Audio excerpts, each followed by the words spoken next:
Bien, en efecto, hoy concluimos nuestra exploración del libro de Eclesiastés. Es parte de nuestra serie La literatura sapiencial. ah, este material del Antiguo Testamento, este cuerpo de literatura, esta sección dentro del Antiguo Testamento en el que hemos ya por varios meses estado recorriendo.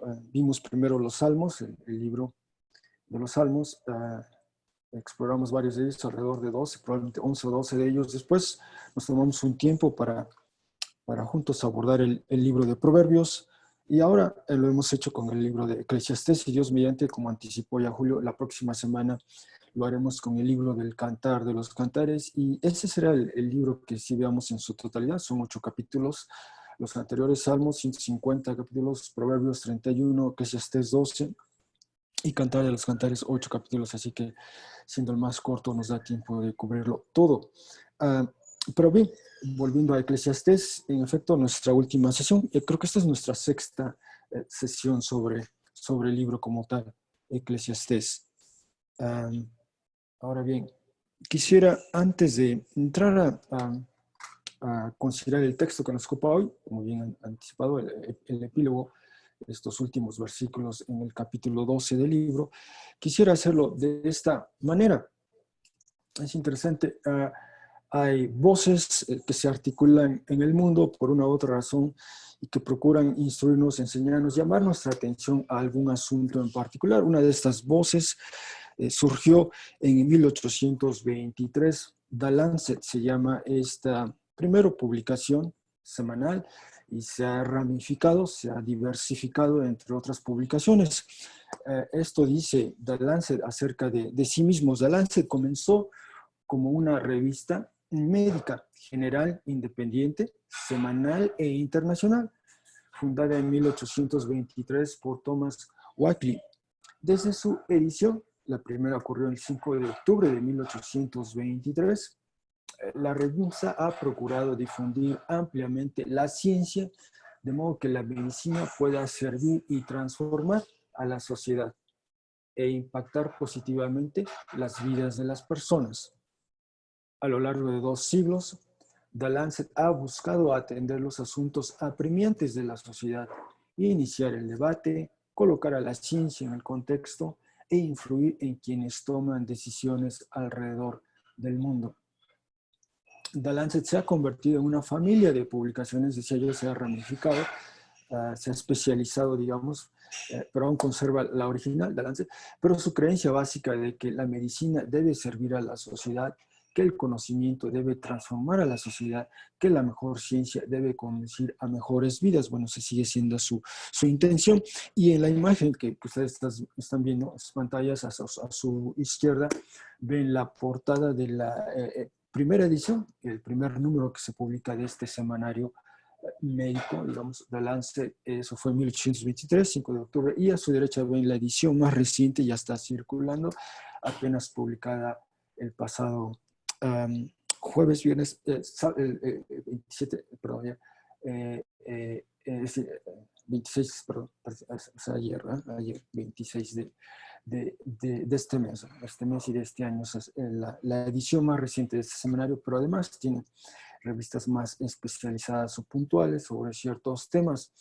Y de hecho, The Lancet, dada esa tradición suya, esa intención suya de ser una voz que aporte, que instruya, que aborda algunos de los desafíos, de hecho, tomó la iniciativa de Lancet y le dieron forma a ellos a lo que se llama una comisión, la comisión Lancet del COVID-19. Este es el gran desafío que hemos enfrentado todos desde finales del año pasado, a lo largo del mes de diciembre, en los países asiáticos, y después prácticamente el resto del mundo en lo que va de este año. Y bueno, en esta comisión publicó apenas su primer informe el pasado 14 de septiembre. Esta comisión de The Lancet COVID apenas publicó su primer informe, plantea publicar otros informes, pero en el primero comenta lo siguiente, dice: la comisión Lancet COVID-19 fue lanzada el 9 de julio de 2020, o sea, se instala se define, dice, con miras a apoyar a los gobiernos, sociedad civil y las instituciones de las Naciones Unidas a responder efectivamente a la pandemia del COVID-19. La Comisión procura ofrecer soluciones prácticas a los 4 desafíos globales principales que plantea la pandemia, en la opinión de ellos, desde luego, ¿no? En la opinión de ellos. Primero, dicen ellos, contener la pandemia por medios farmacéuticos, ¿sí? Medicamentos e intervenciones no farmacéuticas. Ese es un gran desafío. El segundo, dicen, superar las emergencias sanitarias, las emergencias humanitarias, incluyendo la pobreza, la hambruna, la angustia mental, esos 3 aspectos: pobreza, hambre o hambruna y angustia mental, causadas por la pandemia. Entonces, uno es la pandemia misma, la enfermedad misma o el virus mismo, digamos, y otros son estas implicaciones. El tercer punto es reestructurar las finanzas públicas y privadas ante los efectos de la pandemia, o sea, la parte sí, financiera y económica. Y finalmente, en ese punto, reconstruir la economía global de una manera inclusiva, resiliente y sustentable, lo cual está alineado a las metas del desarrollo sustentable y el Acuerdo Climático de París. Bueno, estos son los desafíos que quiere abordar esta comisión. Muchas soluciones creativas ya están siendo implementadas y el objetivo primario de la comisión es acelerar su adopción mundial. Desde luego, quisiera puntualizar, esta comisión no la instaló un gobierno, no fue la iniciativa de un gobierno en particular en alguna parte del mundo. Digamos, es una voz particular e individual, en un sentido, varias personas han convergido y Dalance, dada su tradición y su capacidad de convocatoria, su influencia, especialmente en sus círculos médicos por lo menos, ha logrado reunir a ciertas personas y juntas coordinar esfuerzos para ver cómo vislumbrar algunas de las soluciones y proponerlas, como dicen ellos, a la sociedad, a los gobiernos y a las instituciones o a todas estas entidades que pertenecen a las Naciones Unidas. Y a lo largo de su informe, este informe de varias páginas, por ejemplo, presentan un cuadro en la estimación de ellos, cómo han respondido los varios países. Esta es una muestra de probablemente 96 países, cómo han respondido a este desafío, a esta emergencia sanitaria. Y aquí ven los diversos colores. Por ejemplo, en color azul son los países, y estos datos corresponden al mes pasado, al mes de agosto, de que los países que han logrado contener, por ejemplo, ese es el color azul más fuerte, el azul después un tono más bajo y después las otras tonalidades como naranja, rojo intenso. Es decir, son los países que están todavía tratando de contener. Usan por ahí 2, 3 criterios fundamentales. Y por ahí está esa muestra. Esto es parte del análisis que está haciendo esta comisión. Uno puede decir como que esta comisión se autonombra, ¿no? O sea, se toma la iniciativa en este escenario global, toman la iniciativa y quieren proponer algo. ¿Qué se puede hacer para afrontar esto? Y continúa el informe, dice, la comisión reconoce que la pandemia global provoca una serie de desafíos complejos que aún están desarrollándose, digamos, ante nuestros ojos y que necesitarán mayor evaluación oportuna, tales como el surgimiento de crisis humanitarias y de hambrunas, financiamiento para una respuesta sanitaria y planes para una recuperación económica, los acuerdos institucionales y financieros dentro del sistema de la ONU o de las Naciones Unidas para respuestas coordinadas a los riesgos de salud, clima y economía, y finalmente el futuro de la educación y trabajo en el mundo post-COVID y los efectos físicos y mentales de larga duración del virus, el así llamado long COVID en algunos países, o el COVID de larga duración, ¿sí? Como dicen. Bueno, lo único que quiero decir con todo esto, con este informe, es que han surgido voces en algunas partes del mundo que quieren proponer, que quieren sugerir, que quieren recomendar, que están algo ante lo que hemos estado viviendo ya muy de cerca. Algunos incluso hemos experimentado esta enfermedad. Bueno, con eso en mente, esa intención de que hay voces que se erigen, que asoman, que surgen, que emergen y que proponen, que recomiendan, que sugieren. Bueno, con eso en mente vamos ahora sí a considerar el texto que nos ocupa hoy, Eclesiastés capítulo 12, versículos 9 al 14. El domingo pasado consideramos la primera parte de este capítulo, vimos del versículo, del versículo, bueno, de hecho fuimos atrás incluso desde el capítulo 11 de Eclesiastés, 11:7 hasta el 12:8, de hecho, 12:8 vimos esa porción del capítulo 7 y la primera parte del capítulo 12, perdón, capítulo 11 y capítulo 12.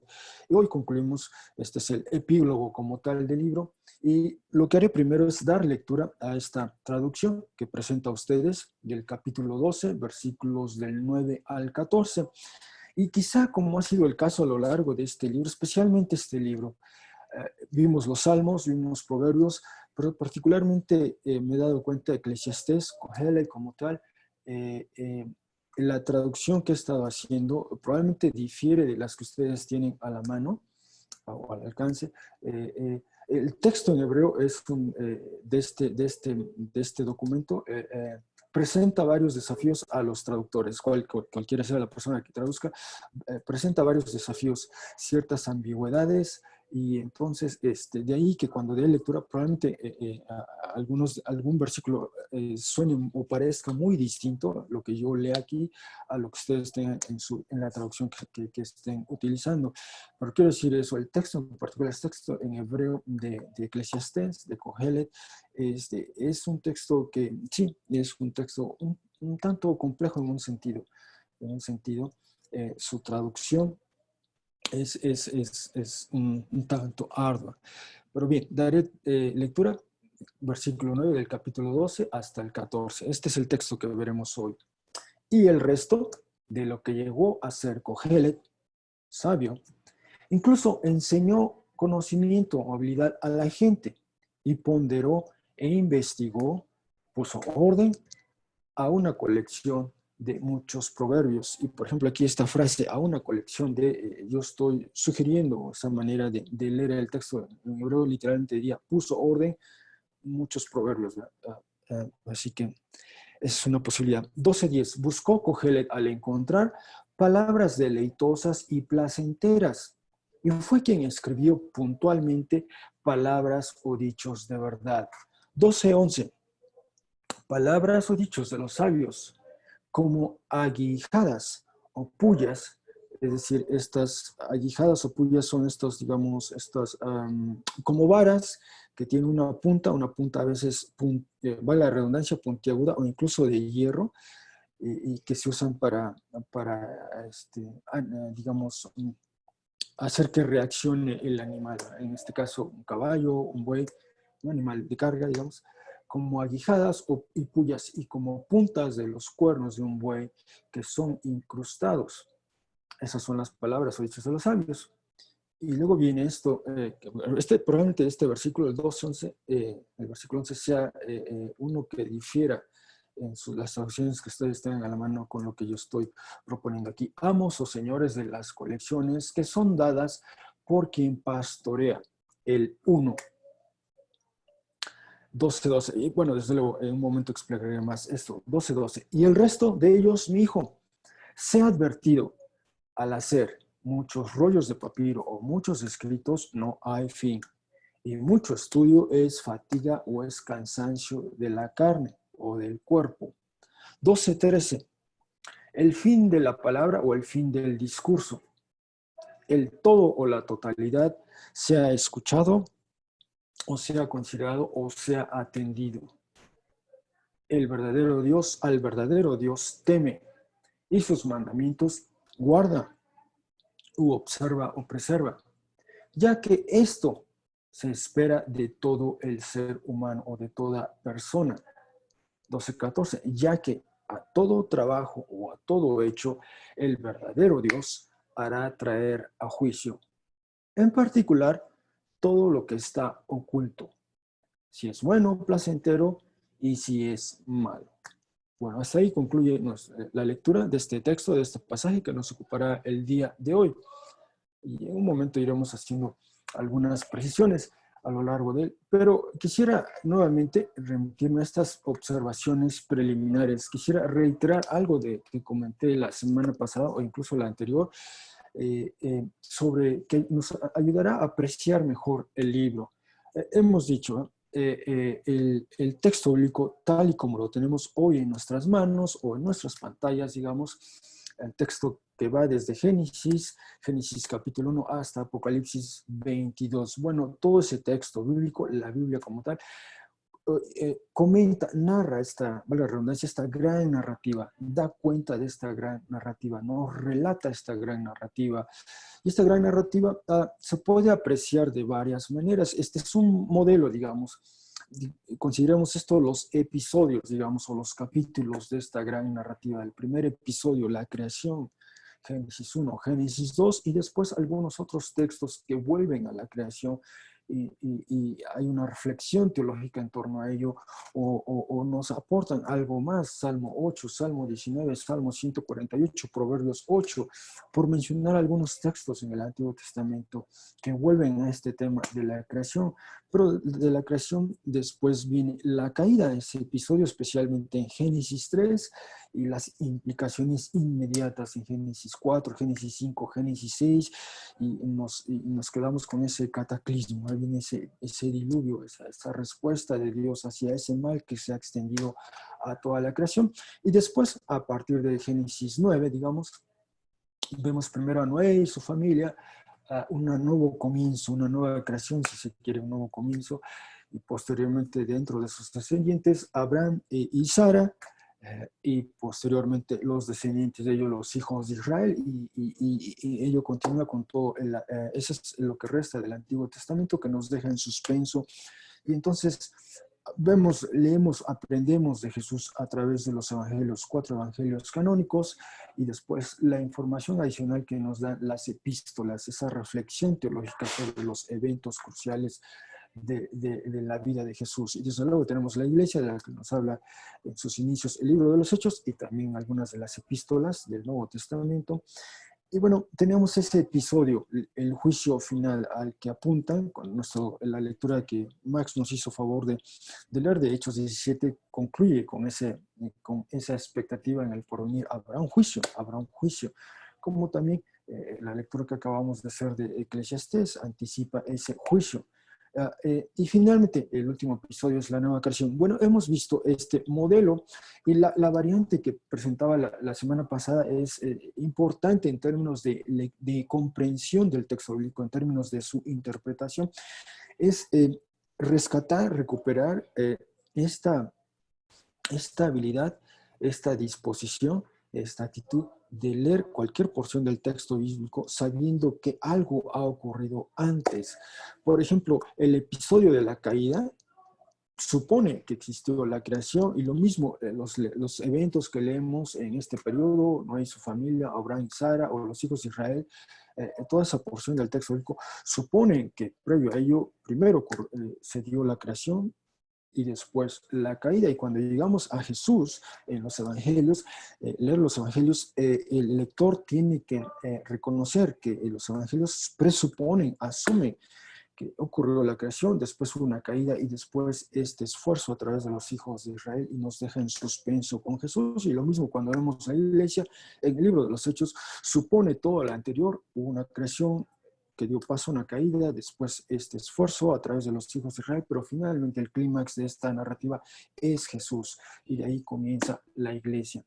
Finalmente el juicio final presupone todo lo anterior, y desde luego la nueva creación presupone todo lo anterior. Esto es importante, y por eso decíamos que Kohelet, en términos de esta gran narrativa, el momento, digamos, el tiempo de la narrativa de Kohelet, el momento de Kohelet, la voz de Kohelet debe escucharse, debe entenderse a la luz de este esquema. Es decir, Kohelet presupone la creación y la caída, y los intentos del Dios creador de remediar, de reivindicar su creación. Ese es el momento de Kohelet. Y por lo tanto, esa es su perspectiva, como hemos argumentado ya en varias sesiones. La suya es una teología de la caída especialmente, el énfasis de Kohelet recae en la caída, en ese episodio de la caída, pero también hay destellos, hay atisbos de la creación como tal y de algunos aspectos de la vida de los hijos de Israel, de la nación de Israel. Ah, ah, ah, Ese es el momento en la narrativa de Kohelet, esa es la voz de Kohelet, allí es donde debe apreciarse. De otra manera, si nos acercamos sin apreciar, sin considerar lo previo, quizá nos va a desconcertar esta voz tan crítica, la suya, la de Kohelet, es una voz muy crítica, pero repito, debe apreciarse en ese sentido. Y no solo eso, cuando se considera la gran narrativa bíblica en su contexto histórico, vuelvo a este diagrama, la diferencia es ahora en que la gran parte de lo que ocurre, de lo que narra el Antiguo Testamento, ocurre en ese mundo, el mundo del así llamado Antiguo Cercano Oriente. Este es el mundo del Antiguo Cercano Oriente. Este mapa lo hemos visto en otras ocasiones, donde vemos aquí en el Levante, en esta zona, en esta costa del Mediterráneo. Bueno, allí estaba asentado el pueblo de Israel, que se conoce aquí en esta imagen como el Levante. Al suroeste estaba Egipto, algunos episodios ocurrieron con Egipto, pero tenemos estas otras regiones, bueno, Asiria, Babilonia, Anatolia por acá, y la Mesopotamia, que es la región entre estos dos ríos. Bueno, ese es el mundo básicamente del Antiguo Testamento, y después cuando llegamos a tiempos de Jesús, ya estaba asentado, para entonces el así llamado había emergido, se había afianzado el mundo grecorromano, y previo a esa transición entre Antiguo Cercano Oriente y mundo grecorromano, que es el periodo del Segundo Templo. Y bueno,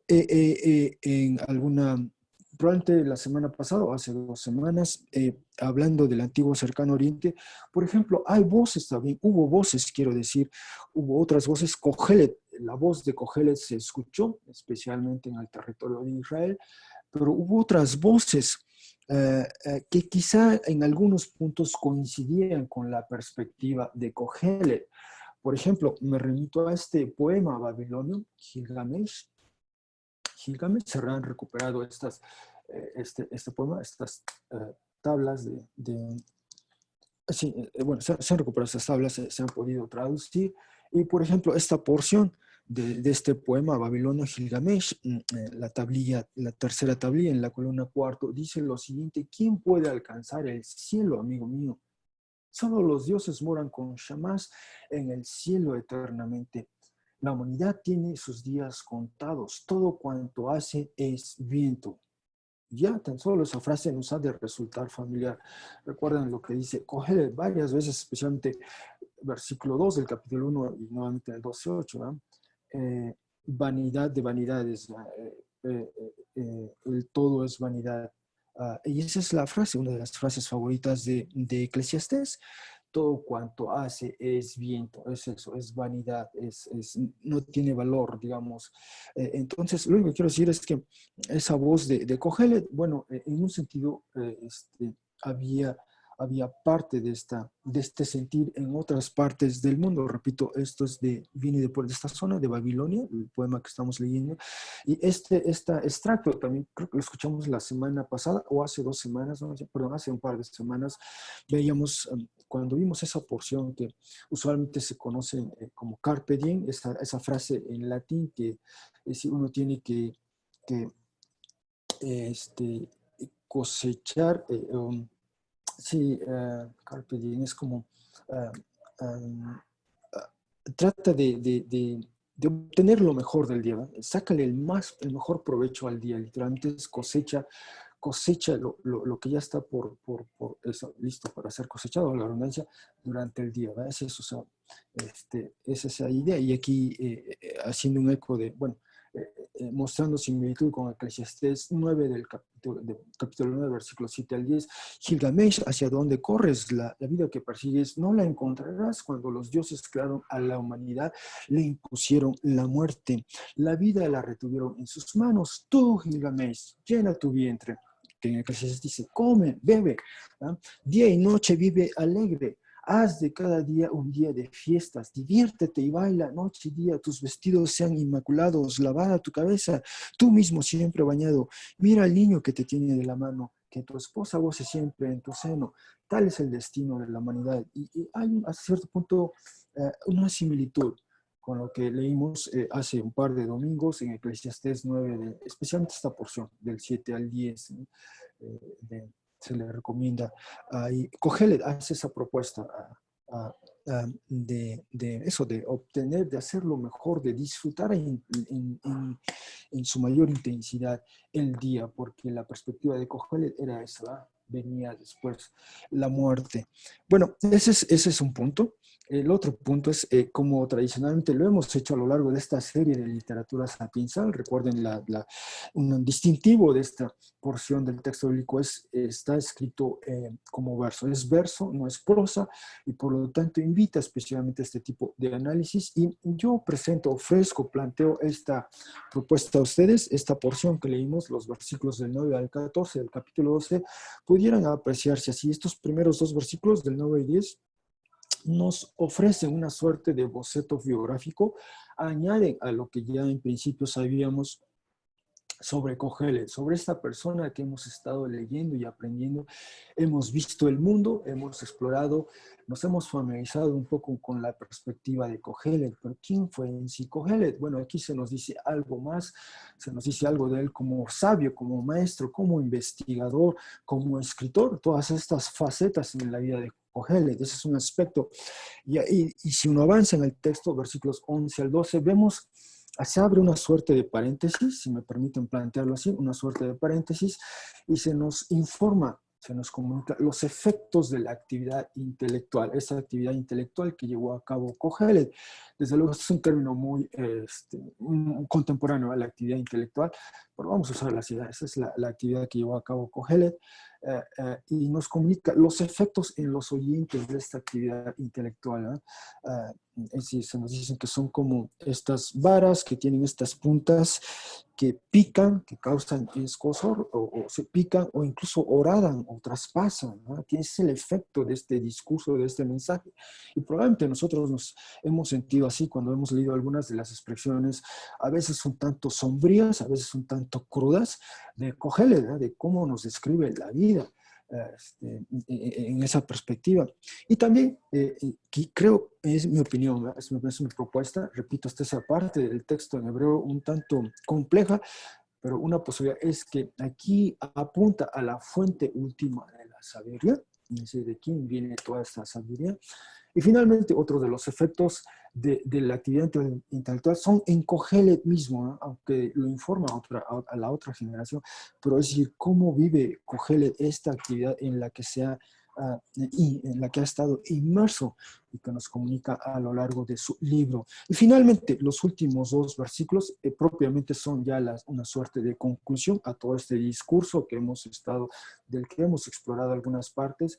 Y la conclusión es: el todo debe ser apreciado. Volveremos a esa frase que es el todo, esa expresión. El temor de Yahvé, nuevamente, temor y obediencia son esas constantes en la literatura sapiensal.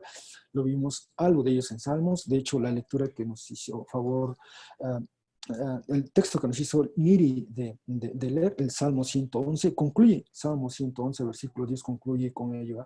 El principio el temor de Yahvé es el principio de la sabiduría, y ese es el eslogan que se recuerden, el lema de libro de Proverbios, una y otra vez en Proverbios 1:7, al principio de la sabiduría es el temor de Yahvé, y nuevamente asoma este tema en Eclesiastés. Esa es la constante en la literatura sapiensal, el temor de Yahvé, lo hemos explicado ya varias ocasiones, volvemos a este punto. Finalmente, nos ofrece este marco teológico para la vocación del ser humano. En otras palabras, dice Kohelet, esto es lo que se espera del ser humano, y nuevamente concluye con este punto: el juicio en el porvenir, del que vimos la semana pasada, y en otras presentaciones previas también lo hemos hecho. Bueno, este sería a grandes rasgos una suerte de análisis estilístico de estos últimos versículos que nos ocupa hoy el libro de Kohelet, y de hecho vamos a pasar al primer punto que resalta aquí, el segundo de nuestra presentación, el boceto biográfico de Kohelet. Y creo que se va a apreciar mejor si consideramos a la par cómo inicia el libro de Eclesiastés, el libro de Kohelet, y cómo concluye.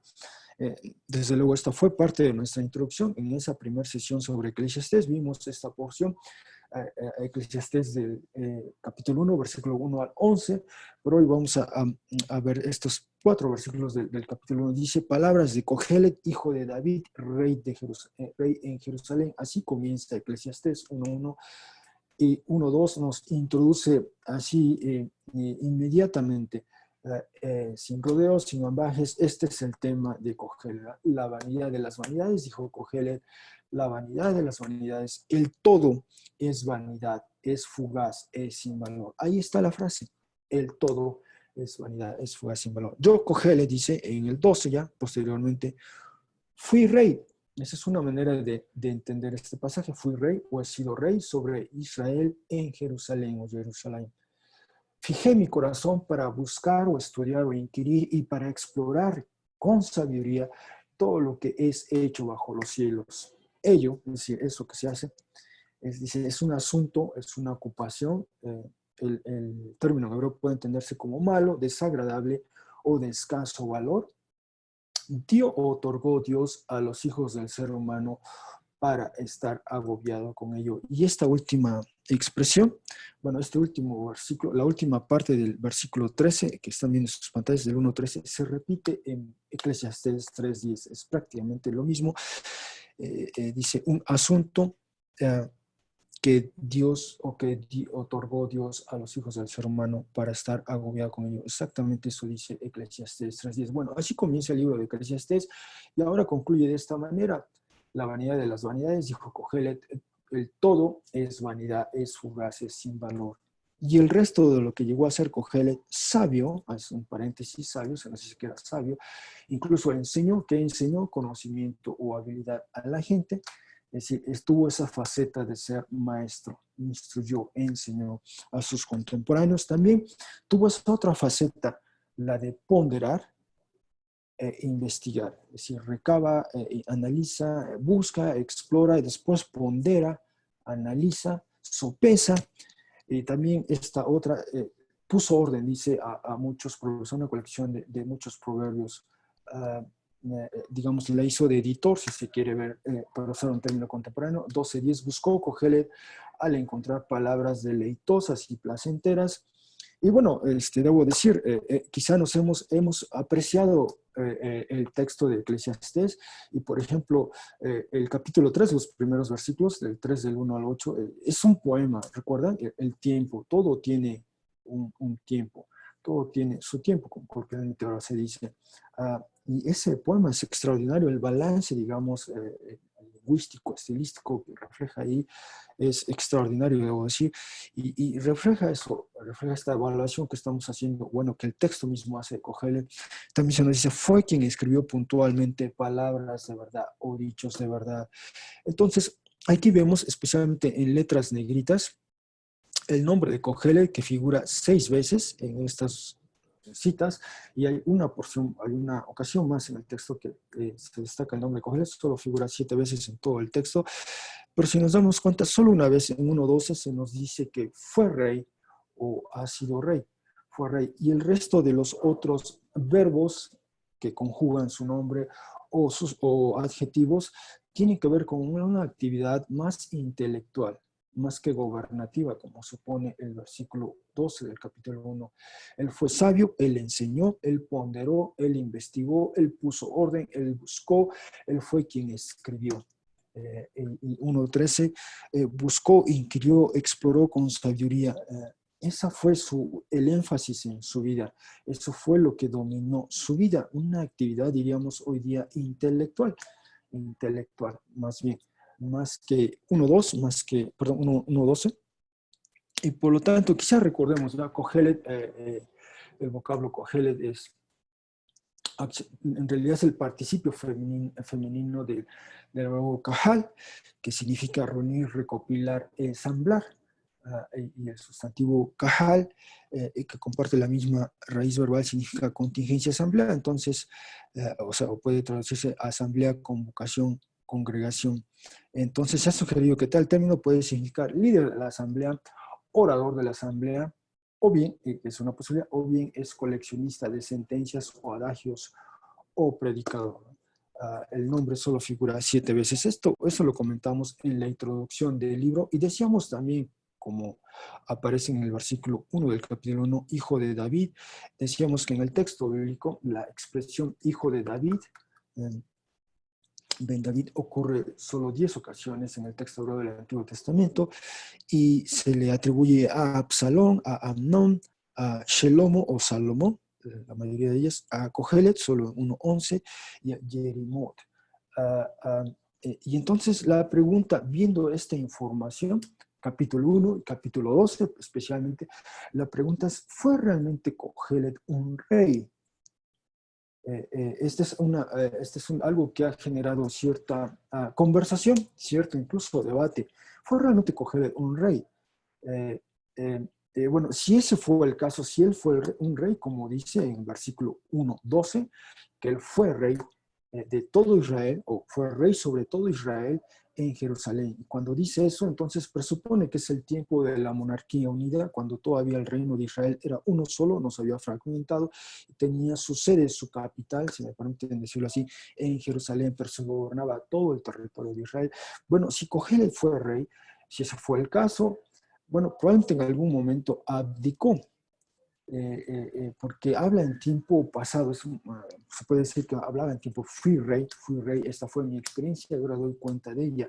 Y si ese fue el caso, si fue un rey que llegó a abdicar, bueno, de ello no tenemos información en los libros históricos. Y repito, presumiblemente esto ocurre en el tiempo de la monarquía unida, porque el versículo 1:12 dice que fue rey en Israel y digamos que su oficina o su base, la sede de su reino estaba en Jerusalén. Esa es una posibilidad. O la otra, algunos han propuesto que a lo mejor trató él de impersonarse, de hacerse, imaginarse y presentarse como rey en esa tarea suya que da cuenta el siguiente versículo. Regreso a este texto. En el versículo 9 se dice que fue rey y en el 1:13 inmediatamente su intención más bien es analizar, observar puntualmente, detenidamente cómo viven aquellos contemporáneos suyos, más que gobernar, observa cómo viven en sus varias facetas, actividades y entonces da cuenta de ello, ¿no? Observa, analiza esto bajo los cielos o bajo el sol y llega a su conclusión de que el todo es vanidad, vanidad de vanidades, ¿no? Eso es lo que dice. Y la otra posibilidad entonces fue solo un dispositivo literario como parte de su búsqueda intelectual. Se hizo pasar como rey, se presentó como rey, pero no era realmente un rey como tal. Lo que sí, era un hijo de David, era uno de David, tuvo bastantes hijos, y probablemente un hijo de David, es muy probable. Pero repito, de acuerdo a la evidencia que aporta el texto mismo, el énfasis recae en su actividad intelectual más que gobernativa. Si es que fue rey, bueno, el libro pone énfasis en su actividad intelectual, como ya vimos, ¿no? Sabio, enseñó, ponderó, investigó, puso orden, o sea, fue como un editor, buscó, fue quien escribió, fijó su corazón para explorar, para estudiar, para inquirir. Son actividades, si me permiten decirlo así, intelectuales. Bueno, ese es un aspecto, ese es el aspecto de Kohelet. Entonces, en esta última parte del libro, sabemos un poco más de esta persona cuya voz hemos estado escuchando, nos hemos familiarizado, cuya perspectiva también hemos estado aprendiendo, esa teología de la caída. Ahora pasamos a otro aspecto, a otra parte del texto, dice el 12:11. Se abre una suerte de paréntesis y se nos dice, hablando precisamente previamente de que Kohelet escribió puntualmente palabras dichos de verdad, entramos a este paréntesis, dice, palabras dichos de los sabios. De hecho, no es la primera vez que se utiliza esa expresión, ya en 9:17, Eclesiastés 9:17 se usa esa expresión, palabras de los sabios o dichos de los sabios, pero también es algo peculiar de la literatura sapiencial. Proverbios 1:6 y 22:17, en Proverbios se lee también esa expresión, esta frase, palabras de los sabios. Así que esta es una actividad, este es un género, más bien, perdón, este es un género, es un tipo de literatura, las palabras de los sabios, literatura sapiensal. Bueno, ¿cuál es el efecto? Nos dice aquí, son como aguijadas o puyas, ¿no? Decía yo que son estos instrumentos, una suerte de vara con una punta, incluso puede ser punta de metal, y que se utiliza eso para, digamos, controlar, orientar a un animal, especialmente un animal de carga, un buey, un caballo, un toro, incluso. Son estos instrumentos que se utilizan para controlar, dominar, orientar a los animales. Bueno, dice, así son estas palabras o dichos de los sabios. Ese es el efecto en el lector o en el escucha, por un lado. O también viene este paralelismo que elabora. O también son como puntas, presumiblemente, de los cuernos de un buey. ¿Ah? Hay que suplir eso. Puntas que son incrustados, es decir, horadan, traspasan, tienen ese efecto, el efecto que se espera de esta literatura sapiensal, de estos dichos, de estos proverbios que hemos estado leyendo. Es eso, tienen que afectarnos, tienen que tocarnos de algún modo, tienen que provocar alguna reacción en nosotros. Y repito, esta es una traducción, es una parte un tanto compleja del texto en hebreo. Probablemente la traducción que tengan a la mano le dé otro sentido al pasaje. Bueno, ese es un aspecto, ese es un efecto de estos dichos, de esta colección de proverbios en el lector, en el escucha, en la persona que está escuchando, atendiendo, debe causar esta reacción. ¿Sí? Ese es un aspecto. Y después, dentro de esta misma sección, se abre otra suerte de paréntesis y nos dice, amos o señores de las colecciones que son dadas por quien pastorea el uno. Y esta expresión, amos y señores, la vimos, la leímos y la consideramos cuando vimos el capítulo 5, los versículos 10 y 12, vimos a partir del capítulo, perdón, del versículo 7, 5, 7, hasta el 6, 9. Y veíamos en esta primera sección esta suerte de jerarquía social. Pero bueno, el punto es esto, amos o señores de las colecciones, de estas colecciones de los palabras o dichos de los sabios. Pero lo interesante aquí, bueno, no lo interesante, quiero decir, lo que quiero destacar es esto, que son dadas por quien pastorea. Esa es la frase en hebreo. En hebreo, eso es lo que está comunicando, por quien pastorea. Y desde luego uno trata de detenerse y tratar de comprender, de que haga sentido esto que estamos leyendo. Y fue inevitable pensar, ¿de quién se dice, de quién se describe? Así como quien pastorea, inevitablemente es el Salmo, Salmo 23. Yahvé es quien me pastorea, así literalmente dice en hebreo. Probablemente alguna traducción más familiar diga, Yahvé es mi pastor, nada me faltará, pero el verbo ahí está conjugado como participio, Yahvé es quien me pastorea, en su modo pasivo, Yahvé es quien me pastorea. Lo mismo ocurre aquí. Estas colecciones, en última instancia, se puede decir entonces que la fuente de estas palabras de los sabios, y por lo tanto, y detrás detrás de estas colecciones, es por quien pastorea.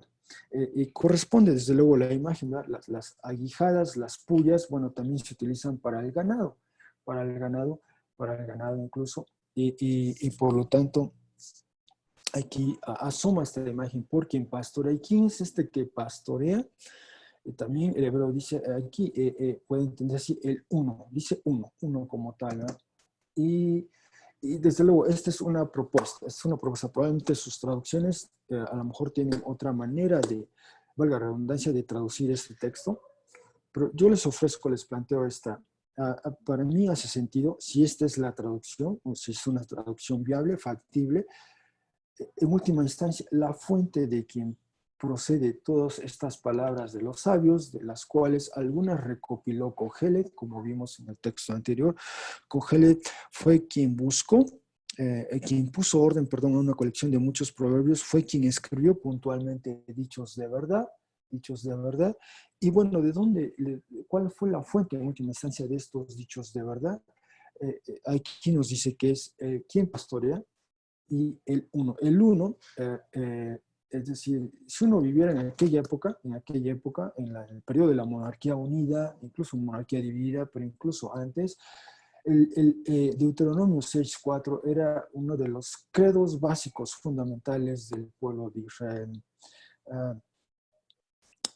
El así llamado Shema Israel, Adonai Elohenu, Adonai Echad. Ese es el término Echad, uno, y lo que quiere decir escucha Israel.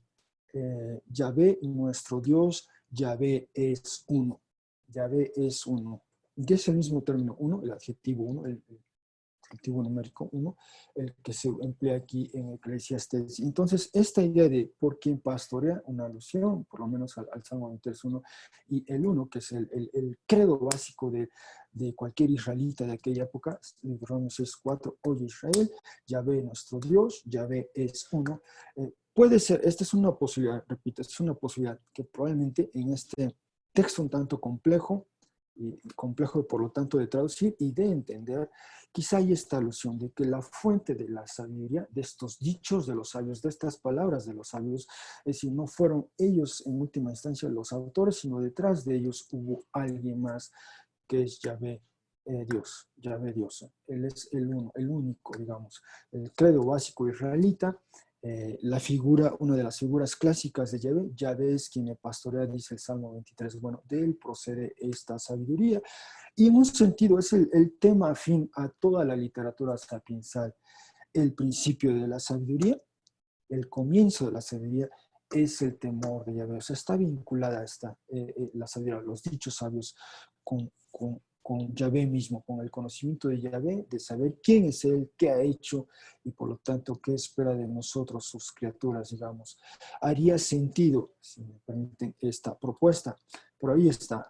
Probablemente, repito, quizás las traducciones que ustedes tengan en este momento, en el versículo 11 del capítulo 12, sea un tanto distinta. Pero esta es la propuesta. Repito, el texto en hebreo es un tanto complejo de traducir primero, de entender después, y esta es una propuesta, una manera de hacer sentido de lo que está ahí. Continuamos, 12:12, y el resto, es decir, y el resto de los otros dichos o palabras de los sabios, de lo que veníamos hablando, actividad a la que se dedicó Cogele, como decíamos en el 12:10, quien escribió puntualmente dichos de verdad, y previo a ello puso orden a muchos proverbios, e incluso en 1:3 nos dice que fijó su corazón para buscar, estudiar, inquirir, para explorar con sabiduría todo lo que es hecho bajo los cielos. Entonces, esta actividad propia de Cogele se nos dice, y el resto, esta es la voz de Juan, y el resto de ellos, mi hijo. Y esta expresión de mi hijo es muy común, quizá lo recordemos en el libro de Proverbios, mi hijo. Y quizá recuerden también la utiliza la voz de la sabiduría personificada como mujer. Quizá recuerden Proverbios 8, Proverbios 9. Es muy común en el libro de Proverbios escuchar estas frases, mi hijo, ya sea que hable el padre, ya sea que hable la madre, o que hable la sabiduría personificada como mujer, como quizá recuerden, vimos en su momento. Bueno, es lo interesante aquí, Kohelet, en esta última parte del libro, recupera esas frases, esos clichés, incluso si me permiten decirlo así, propios de la literatura sapiensal. Y el resto de estas palabras de los sabios, el resto de ellos, mi hijo. Y entonces, ¿en qué consiste esto? Pues en lo siguiente, dice, sé advertido. Y parece que esta es la experiencia de Kohelet. Y por lo tanto, estos son los efectos de la actividad intelectual en la vida misma de Kohelet. Ya vimos en el versículo previo los efectos de esta literatura en los oyentes, en los escuchas, y ahora es en quien dedicó su vida, cuya vocación fue poner en orden estas colecciones, buscar, indagar, explorar en sabiduría o con sabiduría y después poner en orden y escribir. Bueno, esta es la experiencia de coger el mismo. ¿No? Al hacer muchos rollos de papiro, al hacer muchos escritos, no hay fin. Es decir, uno puede continuar y continuar. Ese es un aspecto. ¿No? El otro dice, y también mucho estudio es fatiga, es cansancio de la carne. Simplemente está advirtiendo aquí Kohelet, no está prohibiendo, debo destacar eso, Kohelet no está prohibiendo la actividad intelectual. Todo lo contrario, él la encarnó, él la vivió. Él fue si me permiten usar la expresión, él fue un intelectual en su generación. Un intelectual. Quizá hoy ha estado de moda esta frase, expresión aquí en México, los intelectuales, la clase intelectual. Bueno, Kohelet en un sentido fue una persona que fue parte de ese grupo de personas cuya vocación fue eminentemente intelectual. La suya no fue una tarea, una vocación gobernativa, no fue gobernar como tal, no fue político, no fue militar. Lo suyo fue esa, como dirían los clásicos, esa vida contemplativa, observar, analizar, ponderar, reflexionar y por lo tanto escribir, digamos. En esa tradición se puede ubicar a Cogelé. La suya fue una actividad intelectual, pero esta es su experiencia. Es decir, todo lo contrario, la impulsa, la promueve, pero admite, reconoce esta tarea intelectual como el resto de las otras actividades. Quizá aquí vemos a Cogelé aplicándose a sí mismo su teología de la caída. Cuando él observó las otras actividades del ser humano, concluía diciendo, bueno, todo es vanidad. Todo eso, este trabajo arduo que se hace es vano, es efímero, es sin sentido. Bueno, eso que observó en los demás, ahora Cogelé lo observa o lo dice de sí mismo. Es su propia evaluación, su autoevaluación, si se quiere. Hay advierte a su lector, a su hijo, a su escucha, digamos, hacer muchos rollos de muchos escritos no hay fin, es cierto, es una tarea inagotable, y por otro lado, en muchos estudios cansancio es fatiga. Es también vanidad, o sea, quizá Cogelé no solo esa expresión, en ese sentido es vanidad, pero no la está prohibiendo, no la está cancelando, no las, todo lo contrario, esa fue su vocación, pero lo único que comunica aquí es que también eso, también esa actividad a la que él se dedicó está tocada por ese aspecto de la caída. Es un arduo trabajo, es un desgaste, como toda actividad del ser humano es también eso visto desde el ángulo, desde la perspectiva de la caída. Entonces, vemos los efectos en los escuchas, en los oyentes o quienes leen, en los lectores, pero también vemos los efectos en Cogelé mismo, que se dedicó a esta actividad, también sufrió, padeció a su modo esta vanidad, digamos, en el decir propio de Cogelé. Finalmente, paso a mi último punto, que es la conclusión que da el libro de sí mismo. Esta es la conclusión del libro 12:13. El fin de la palabra, o el fin del discurso de Cogelé, bueno, en realidad son varias conclusiones, aunque dice habla en singular, el fin de la palabra o el fin del discurso, son varias conclusiones. La primera es la siguiente, dice, el todo se ha escuchado o considerado. Y este es algo que sorprende leerlo al final del libro.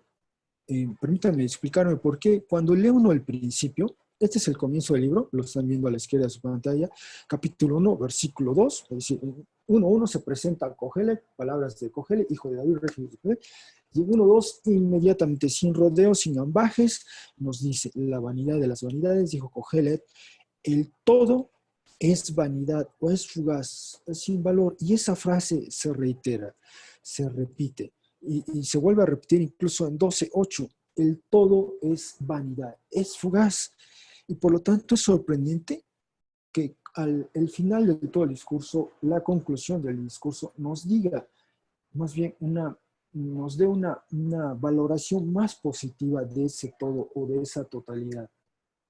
Que no, a pesar de que en opinión de Cogelé es vanidad, ese todo hay que considerarlo, hay que atenderlo. Literalmente en hebreo dice hay que escucharlo. Y el todo, a juzgar por lo que uno lee en el libro de Eclesiastés, el todo parece que se refiere a toda la creación del Señor, a toda la creación que sufre, que padece de los efectos de la caída, como diría el apóstol Pablo en Romanos 8, gime incluso, anhela, desea ser liberado de esta corrupción, de este deterioro, de ese desgaste. Pero aquí Cogelé recupera algo, un ángulo positivo si se quiere. El todo se ha escuchado, se ha considerado, se ha atendido, a pesar de que en varias ocasiones reiteró que el todo es vanidad, es fugaz, es sin valor, es sin sentido. Aquí, al concluir, admite, reconoce, el todo debe ser escuchado, se ha considerado, se ha atendido, ¿no? Sí, ese es un aspecto, esa es la primera conclusión que nos toma por sorpresa. ¿Sí?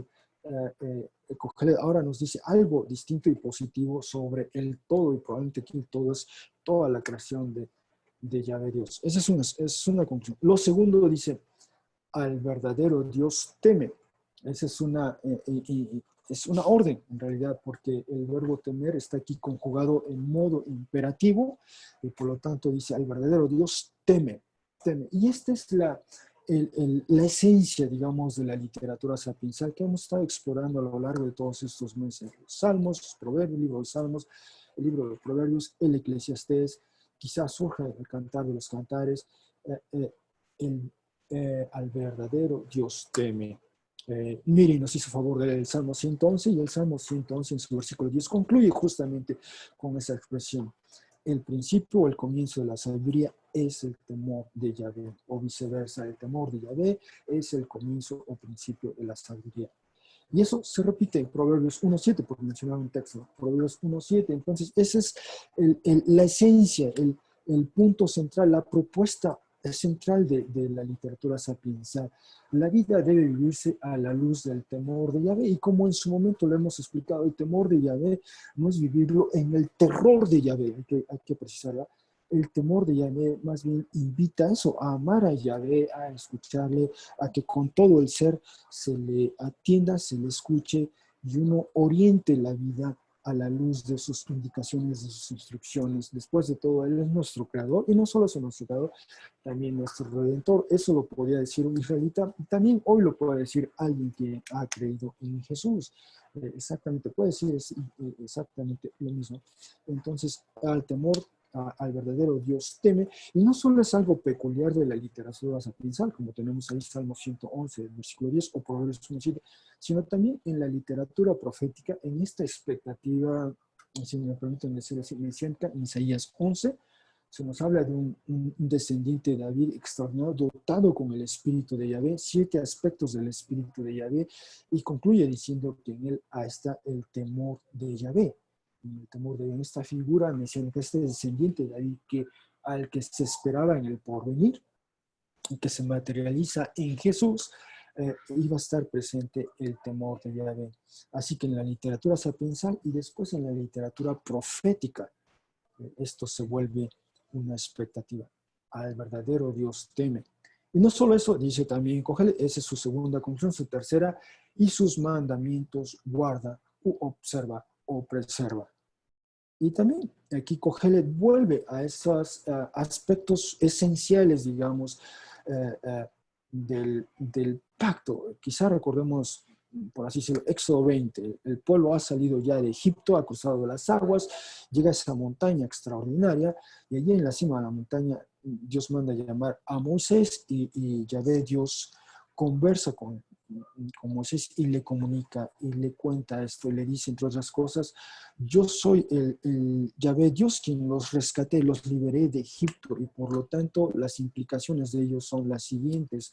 Ese es un aspecto. Y el otro es, por ejemplo, les pide que observen el día de reposo. ¿Por qué? Porque Él creó los cielos y la tierra, y en el séptimo día Él descansó. Entonces, en ese pacto que hace Yahvé Dios con su pueblo, hay dos elementos esenciales, cruciales. Uno es el creador, Yahvé como creador, y Yahvé también como el redentor, el libertador, digamos, el que liberó a Israel de la opresión de Egipto. Y esas son los dos elementos cruciales en la teología del Antiguo Testamento, digamos, la creación de Yahvé, la redención o liberación de Yahvé, o como hemos dicho en otras expresiones, la Yeshua de Yahvé. Recuerden, Éxodo 15, Éxodo 14, Éxodo 15, la Yeshua de Yahvé. Y la implicación de ella es, guarda los mandamientos de Yahvé, propone un estilo de vida que le honra a Él y que nos dignifica a nosotros como seres humanos. Sus mandamientos guarda, observa. Esa es la conclusión de Cogelet. Nos ofrece hasta ahorita 3. El todo hay que escucharlo, hay que considerarlo, hay que atenderlo. Al verdadero Dios teme, sus mandamientos guarda. Hay algunas implicaciones de esto, de estas 3 conclusiones. La primera dice, ya que esto, y repito, esto se espera esa frase se espera hay que suplirla. El texto en hebreo no dice tal cual así, pero esto, todo el ser humano, o sea, esto se espera de todo ser humano. Esa es una posibilidad, es una posibilidad. En otras palabras, esta es parte de la vocación del ser humano. El tener en cuenta en su vida a su creador y su redentor, y por lo tanto vivir de un modo tal que le honra, que dignifica al Dios creador y redentor, y por lo tanto dignifica también al ser humano. Es en esencia el mensaje de Génesis 1, Génesis 2 y esa búsqueda permanente a partir de Génesis 3 de cómo vivir una vida que honre al Señor en vez de desafiarle, en vez de desafiarle. Esta es parte, esta es la vocación del ser humano. Esto se espera de todo ser humano, ya que esa es otra implicación. A todo trabajo, el verdadero Dios hará traer a juicio. Esa expresión de todo trabajo ya la utilizó Eclesiastés en capítulo 3, versículo 11, pero ahí se refería al trabajo, a los hechos de Dios. Pero ahora este término se aplica al trabajo, a los hechos del ser humano. El ser humano. Bueno, todo lo que hagamos, dice Cogele, eso va a ser llevado a juicio. Y precisa, en particular dice, todo lo que está oculto, aquello que no alcanzan a ver nuestros vecinos, nuestros contemporáneos, nuestros familiares, incluso eso, si es bueno o si es malo. Todo, dice Cogele, todo, no va a haber excepción. Todo lo que hagamos será, de ello daremos cuenta, vamos a rendir cuentas ante el Creador. Y el tema del juicio, ya esta es la tercera vez, lo vimos en esa sesión donde exploramos capítulos 5 y 6, especialmente versículos 7, 5, 7, y también la semana pasada, cuando vimos el 11.9, 11.9 parte, ahí también asomó el tema del juicio. Y nuevamente, así concluye. De hecho, esta es la conclusión. Entonces, con tres puntos concluye Cogele. El todo hay que atenderlo, al verdadero Dios teme y sus mandamientos guarda, preserva. Y hay dos implicaciones. Una es que esto es lo que se espera del ser humano. Digamos, esto es parte de la vocación del ser humano, por un lado, y por el otro, que va a haber, tiene ese horizonte escatológico en el porvenir, lo que hayamos hecho, bueno o malo, va a ser llevado a juicio. Y vamos a rendir cuentas al Creador. Esta es la perspectiva de Cogele. Si bien abunda es la suya es una voz crítica, y decía yo, aquí se aprecia mejor lo de la expresión del todo, y por lo tanto, de esta manera concluye. Comenzamos capítulo 1, versículo 1 y 2, nos dice vanidad de las vanidades, y después viene todo este poema, discurso, entre el 1.3 hasta el 12.7, y concluye nuevamente con 12.8, la vanidad de las vanidades, dijo al coger todo es vanidad, y concluye de esa manera, como ya lo vimos, con estas, valga la redundancia, 3 conclusiones y 2 implicaciones. Bueno, en resumen, Coger a través de su poema discurso, deja entrever una teología de la caída. Esa es nuestra, pues es mi propuesta por lo menos. Desde luego, Cogele presupone, como ya hemos visto, la creación, la caída y la expectativa en su tiempo de una resolución en el porvenir ante los desafíos que atestiguó. Para Cogele sirvió muchas cosas, observó muchas cosas, atestiguó muchas cosas e incluso concluyó muchas cosas, pero aún así en el horizonte del porvenir, él todavía había algo pendiente, algo iba a ocurrir, y es ese juicio del Creador sobre sus criaturas. Nunca perdió esa perspectiva en el porvenir. Por lo tanto, Cogele es una voz crítica que está en diálogo, ya sea implícito o explícito, con otras expresiones de la tradición sapiensal del Antiguo Testamento, en particular, sea el libro de los Salmos, el libro de Proverbios, el libro de Job, el Cantar de los Cantares incluso, pero también con toda la narrativa bíblica en general. La voz de Cogelet está ahí, está en el canon del texto bíblico, debemos atenderla, debemos escucharla, debemos considerar, debemos ponderarla, pero ya vimos, es pertinente hacerlo, recordar que la voz de Cogelet se ubica en este episodio de la narrativa.